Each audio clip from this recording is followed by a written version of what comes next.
to show themselves here.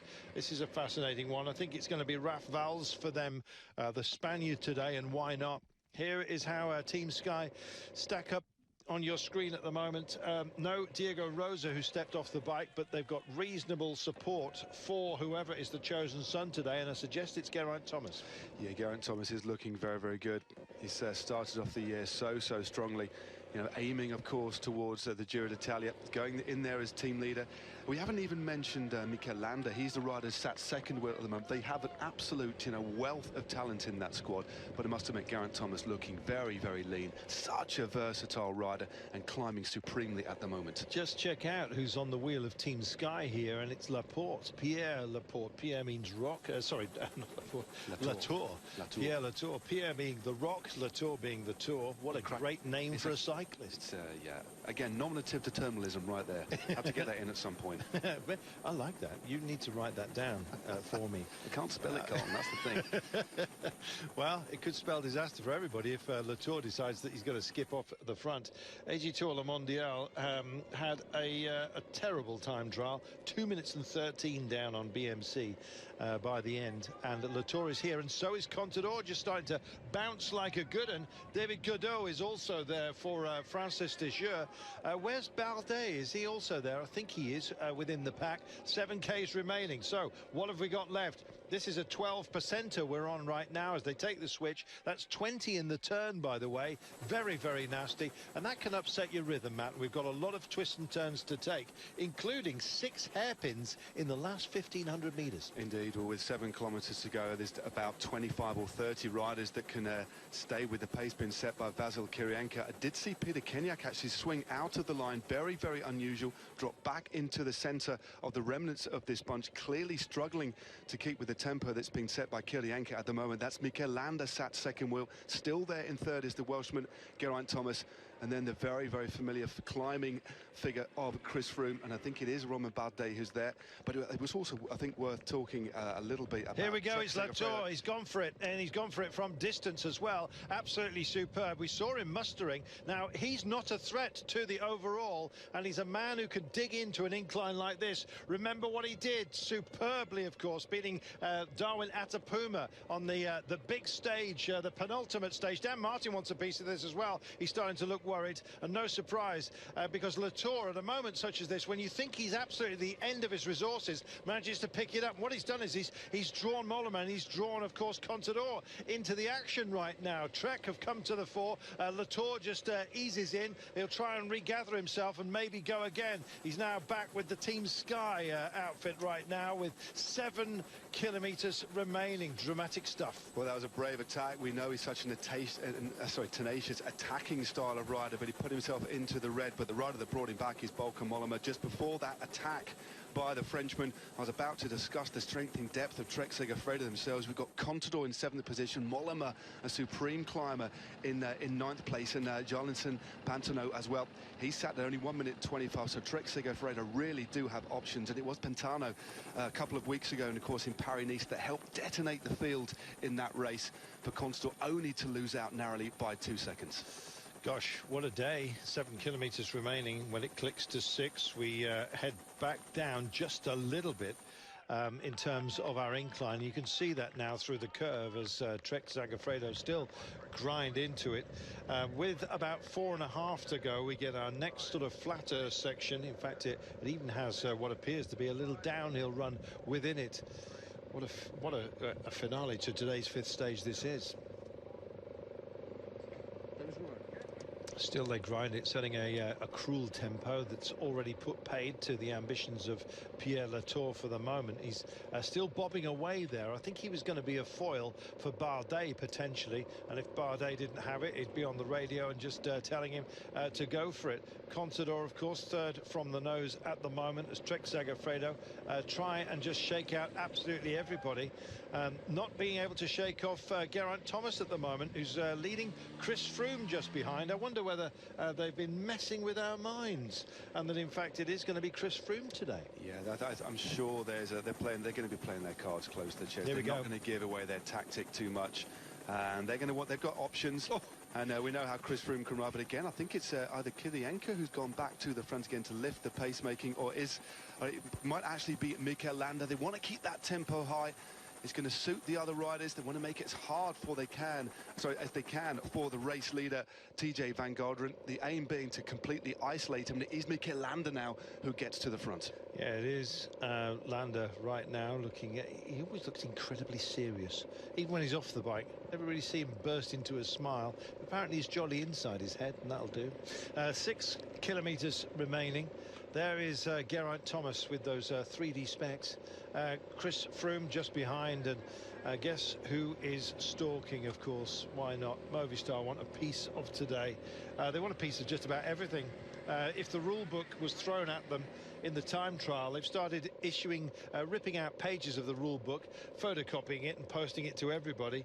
TJ Van Garderen took his helmet off the other day while he was on the road, and they said, well, what about this? What about a fine? What about an exclusion? They're getting spiteful. Could be driving them on, though. It was, well, I wouldn't say it's funny. It was just quite interesting to observe that. I could see why Rojas might do it, but a very, very funny tweet from Geraint Thomas, who rocked up at the same hotel as BMC and as Movistar. Check out his Twitter feed. A very, very funny tweet that he put out about the atmosphere there. But thankfully, out on the road. Cut it with a banana. you could, but no, interesting stuff here. Landa now on the front, that narrow slaking line. I can still see Dan Martin there in the blue of Quick Step Floors, and of course race leader TJ Van Garderen also looking pretty comfortable at the moment.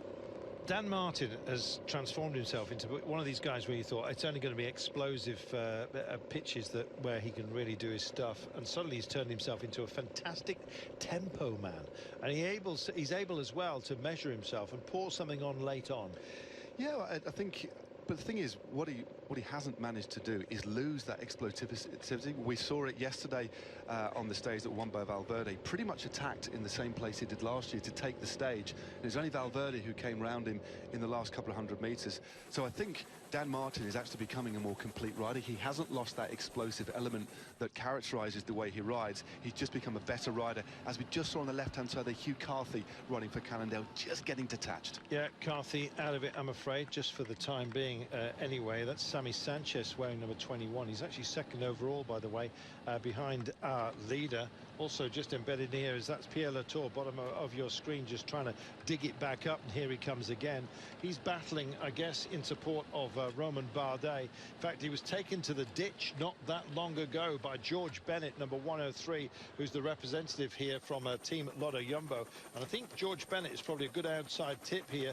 Glandular fever for him, but it didn't seem to bite him that badly over the winter, and he's functioning extraordinarily well. And he's part of this group as well.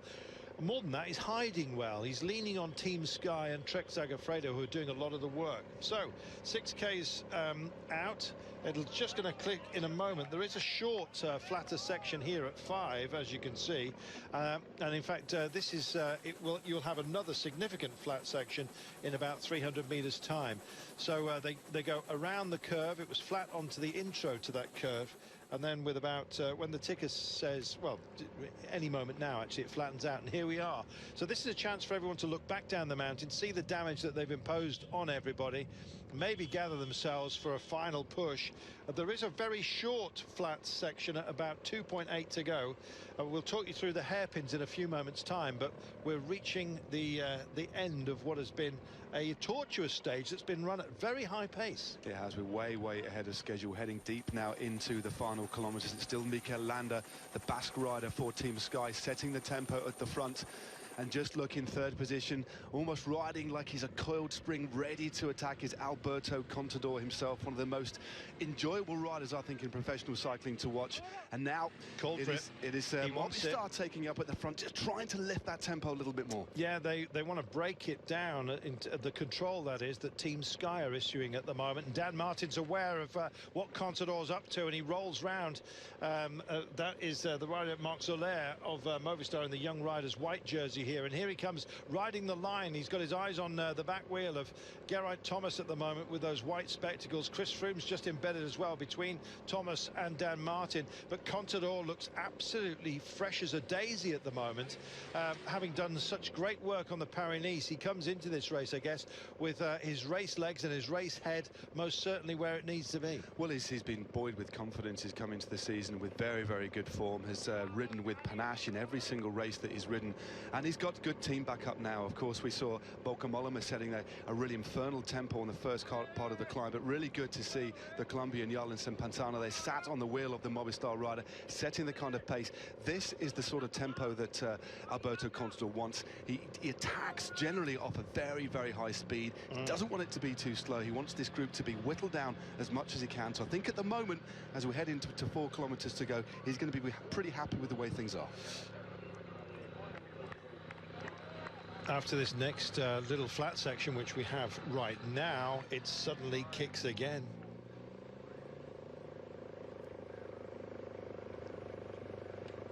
This begs an attack point. Contador's just checked behind him. He wants to see how strung out everybody is, and he's starting to work it right now. But so is Geraint Thomas, and so is Chris Froome. They're on his wheel, all upon the shoulders, I guess, of Contador. A lot expected by the Spanish public and press, and he could deliver it today. Of course, he's far down the order as far as overall is concerned. Sadly, after a minute and 13, which he had to suck up in the time trial, but nonetheless, he's the sort of man who can go for this. And TJ Van Garderen, I'm afraid, looks like he's been disengaged here at a crucial point with 4 kilometers to go. This is where it starts to hurt. Some other big names back here as well, but look, Contador wants pace. He's hearing that some are starting to struggle, and as they run out of resources, he digs deeper, ever deeper for his own. Give me some more, he says, and then I'll do it on my own. 4 kilometers to go. Valverde is still there, and now the Colombian Pantano is on the front. He knows that, of course, the race leader has been detached. TJ Van Garderen pretty much swung out of the line. I thought he was just about to give himself a little bit of sliding space, but no, he cannot match the pace that's been spent. Here we go. Alberto Contador goes. Takes it over, says thank you very much, dispatches with Pantano, and now he tries to impose himself on everybody else down this mountain. Dan Martin is there as well. He's got Bardet on his tail, but this is where he starts to dig in, and when he does this, to be honest, it's a trench that very few can bridge. And look at this, Chris Froome has been left to chase on. Geraint Thomas working for Chris Froome to put him into a perfect position here. Oh, the great names that we've got in this race are starting to come to the fore, and here's that drive that Chris Froome occasionally gives us. There it is, and there'll be another flat section as well where he'll be able to push on into this. Not that he needs it. Valverde also still very much in the frame and starts to weave, does Contador. Maybe just back it up a little bit and then attack again. That's his nature. That certainly is his nature. That group is whittled down. Marc Soler is there for Movistar in the white jersey. David Goodall is the little Frenchman on the back of this grease, and now Alejandro Valverde goes with Contador on his wheel, opening up a small gap. Yeah, keeping it a Spanish affair then. If I can't win it, then maybe you will, my friend. These two with a great deal of respect for each other, and Valverde picks it up, but Froome suddenly finds that amazing cadence that he delivers up a mountain here. It looks like he's selected the wrong gear almost. That's what he needs. He's on the blower at the moment, not quite sure what the issue is, but he still drives into this. Soler still a part of the frame, but here we are, Valverde, Contador, Froome. Those are names that you could issue in even the greatest races. Not that this hasn't been absolutely fascinating. They'll head to the 3Ks to go marker, and then there's that flat section where they'll, I imagine that Valverde will be the man who tries to impose himself. Here's Dan Martin spinning up as well, but this is further behind, I'm afraid. 3 about to become 4 with Soler as we go underneath the 3Ks to go banner. This is interesting. None of them are really willing to work. Soler now comes through to the front. He'll happily work, of course, for his team leader, Alejandro Valverde. It looks like the gap is opening now to TJ Van Garderen. Adam Yates is trying to come across there for Orica-Scott as well. But now Soler takes up the pacemaking. It looks like Geraint Thomas also struggling to get back into contact. Yes, it is Adam Yates that's trying to bridge over here. And to be honest, he's found an awful lot of drive. Look at this. The young man from the Australian team, Brit, of course, as you know, He and Simon just been outstanding, but Adam at the moment is going to get back to this quartet, and he may well just try and sail round all of them. Let's see if he can manage it. This is that flat section I was talking about. It hardly lasts at all. We suddenly take a hairpin, and then we start firing towards the line. This is about 2.7 to go at the moment. Contador is fully aware of what Yates can do, and he has not got a teammate. Valverde does, and it's Soler that's on the front, so he's got an excuse. There is Adam Yates just on the back wheel of Chris Froome at the moment. Well, that's a superb bit of riding by Adam Yates. For a rider so young, he rides with such great maturity, understands how this is a group a little bit further down the road. I think that was Soler, not Soler, sorry, Pantano trying to get back across the gap. This is Soler on the front, Contador on his wheel, Valverde sat in P3, then Chris Froome, and then Adam Yates just sat at the back, that familiar low cadence. But again, a rider of such maturity. He didn't panic. He gradually brought his way back himself into contention. Two British riders on the screen, two remarkably different styles on a bike. Yeah, it bodes very well, doesn't it, for the future of British cycling as well. France have been dragging up some great names out of their youth system as well. Adam Yates, farmed him out to the Aussies, lent him almost, but it's great to see him here and functioning so well. That tick is about to turn to just 2 kilometers to go before you know it. Big toot of water for Chris Froome. We're tipping that over his head a little bit later, but right now they drive into this curve, yet another one. Nastiest turn that they'll have to deal with will approach 16%. A little bit of picture breakup, I'm afraid, but we'll stay with it here as best we can. Out front, Soler, in front of Contador, in front of Valverde. This is much further back down the mountain. That is Formolo, I'm afraid, who got found out today. Bit of a surprise that, but after the crash in Paris-Nice, clearly just not quite back to his best. And of course, he's with our leader, TJ Van Garderen. Now, don't forget, the gap was 42 seconds, was it, overall, before we actually 44 seconds, I beg your pardon, to Geraint Thomas. That's not the one that's going to count. It's Valverde at 45 seconds and Chris Froome at 49, because G is further back. What's the gap that these guys can take on TJ Van Garderen? And will, as predicted before this race even began, this be the day we find our winner?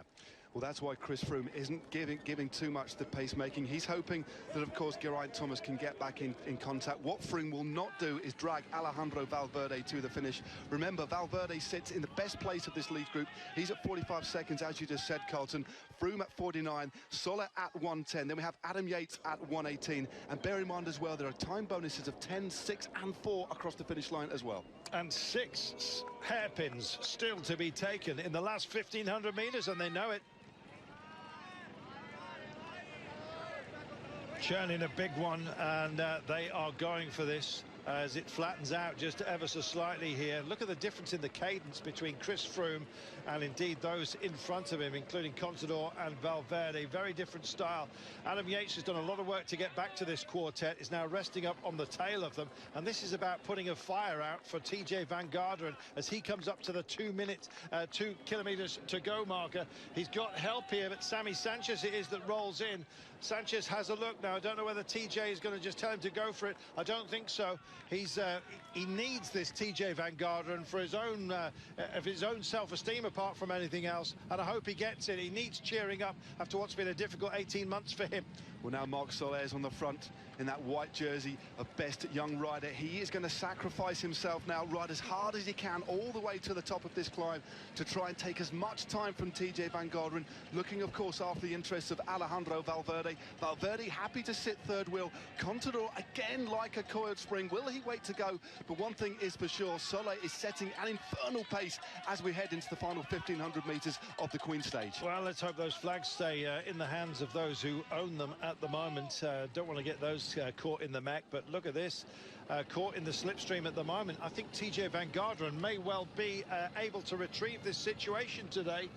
Sitting in and hoboing on the train there is Jan Hurt, the Czech from CCC Sprandi. 48 seconds. It's tenuous at the moment. It's down to a split second. It could tomorrow could loom even larger then. I think these guys can find this, and there we are, 48 seconds now. They could maybe find even more. We'll see. I think the gap by the end may well be quite modest. It depends, I guess, what Yates does right now and who actually goes with him. He's stalking everybody apparently, and he's picking up the cadence right now. Is he going to go on a drive? We'll see. The last 1,500 meters, we're into it right now, and the hairpins are starting. Chris Froome just can't quite keep latched on. Adam Yates looks like he's not going to help out in this drive back. Froome suddenly finds that drive, he spins it up, and I'm afraid Yates can't stay with them. Out front, Contador looks the freshest of all. He tries to look into the eyes of Valverde, can't see anything but a blank stare from that desperate Dan kind of character that he is. He rounds this corner, one of the latest, the Flamme Rouge beckons. This is interesting, riding by Marc Soler of Movistar. Just swings over, has a look at the damage that he's caused. Some real hard surges there, split this group, but we know that Chris Froome can just get into his own rhythm. He won't panic, he doesn't react like the Spaniards. He gradually draws himself back into contention using that familiar style of his, and there he is back on the wheel of Valverde. Back on. Now what heartbreak is that? Now Valverde, I imagine, is the one who's going to suffer most. No, not a bit of it. He goes over the top. Now quite often you see this, and it's his last counterpunch. He's been able to rest up because of what Soler's done. Froome can't follow just for the time being, but Contador most certainly can. Contador versus Valverde. Now Valverde's just about to hit this hairpin, and he's got a much bigger cadence at the moment. Now can he drive it home? It does flatten out, and in a sprint situation your money would have to be on him, but don't count out Bertie here, and don't count out Chris Froome either. Suddenly refines it on the curve. Valverde's reached out, and I think it's possibly going to be for glory at this point. He's still got hairpins to take, but look at how it starts to flatten out here, and look at the cadence as well he is setting.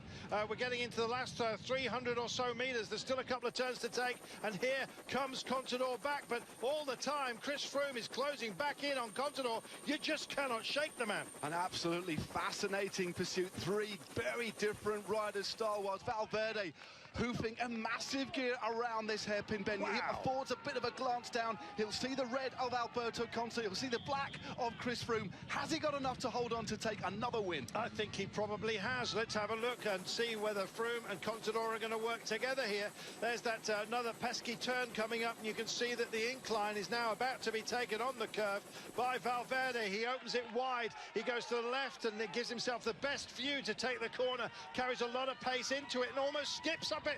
Oh, he's away. Valverde here.